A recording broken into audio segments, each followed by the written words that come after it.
अस्सलाम वालेकुम रहमतुल्लाहि व बरकातुहू। जी हाँ दोस्तों, मैं एहतिशाम निज़ामी कासमी। आज 19 अक्टूबर 2024 है। दोस्तों, एक बहुत बड़ी ख़बर आपके साथ शेयर कर रहे हैं। अभी अभी इस ख़बर से हम सब लोगों को जमीयतुल माहिन की जानिब से आगाह किया गया है। जमीयतुल माहिन के सदर मौलाना महमूद असद मदनी साहब की तरफ से एक लेटर पैड जारी करके इस ख़बर से हम सब लोगों को आगाह किया गया है कि जमीयतुल माहिन के वफ़द को लखनऊ एयरपोर्ट पर हिरासत में ले लिया गया। वो बहराइच फसाद मुतासिरीन की इमदाद के लिए बहराइच जा रहा था। इसमें लिखा गया है, आज 19 अक्टूबर 2024 जमीयतुल माहिन के नाज़िम उमूमी मौलाना हकीमुद्दीन कासमी की क़ियादत में जमीयत का एक वफ़द जो बहराइच के फसाद ज़दा इलाक़ों में मुतासिरीन की खैर खाही के लिए जा रहा था। बताया जा रहा है कि जिसे आज शाम लखनऊ एयरपोर्ट पर उतरते ही पुलिस एजेंसी ने हिरासत में ले लिया है। पुलिस ने उसे आगे बढ़ने से रोक दिया और बहराइच जाने की इजाज़त नहीं दी। वफ़द में नाज़िम उमूमी जमीयतुल माहिन के हमराह मौलाना गय्यूर कासमी सीनियर ऑर्गेनाइज़र जमीयतुल माहिन थे।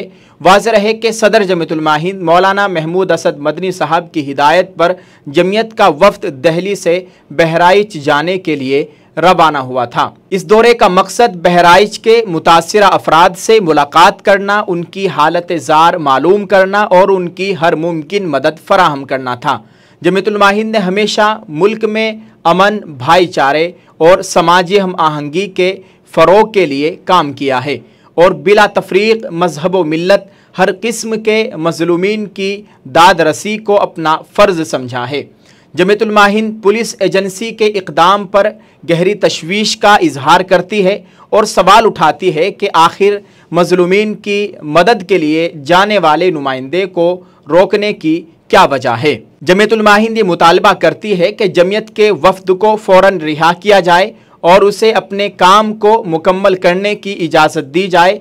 जमीयतुल माहिन हर हाल में अपने समाजी और इंसानी फ़राइज़ अंजाम देती रहेगी और इस तरह के इक़दामात उनकी जिद्दोजहद को रोक नहीं सकते।